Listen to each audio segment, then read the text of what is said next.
Ovulation అంటాం కదా madam, అసలు వాట్ ఈస్ ఓవల్యూషన్?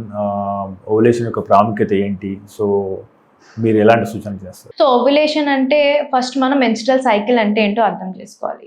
అందరికీ ప్రతి నెల నెలసరి వస్తుంటే చూస్తాము. నెలసరి రెగ్యులారిటీ ఎంత ఇంపార్టెంట్ కూడా చాలాసార్లు మేము చెప్తూ ఉంటాము. ప్రతి మంత్ ఏమవుతుందంటే మన గర్భసంచి ప్రెగ్నెన్సీ కోసం ప్రిపేర్ అవుతుంది. ప్రెగ్నెన్సీ ప్రిపేర్ అయినప్పుడు ఏంటంటే ఎగ్ అనేది డెవలప్ అవుతూ ఉంటుంది. అలాగే గర్భసంచిలోని పొర కూడా ప్రెగ్నెన్సీ ఫామ్ అయితే దాని ఇంప్లాంటేషన్ కోసం రెడీ అవుతూ ఉంటుంది. మనకి ప్రెగ్నెన్సీ ఈ మిడ్ సైకిల్లో ఏమవుతుందంటే ఎగ్ అనేది రిలీజ్ అవుతుంది. సో ఏదైనా ప్రెగ్నెన్సీ రావడానికి ఫస్ట్ ఎగ్ రిలీజ్ అనేది ఉండాలి. ఎగ్ ఫామ్ అవ్వడమే కాకుండా అది రిలీజ్ అవ్వాలి. ఇది హస్బెండ్ యొక్క స్పర్మ్తో కలిసి ఫర్టిలైజేషన్ అవ్వాలి. అప్పుడే మనకి ప్రెగ్నెన్సీ వస్తుంది.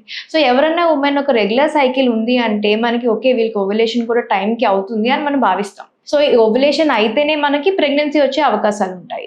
That is why ovulation is important.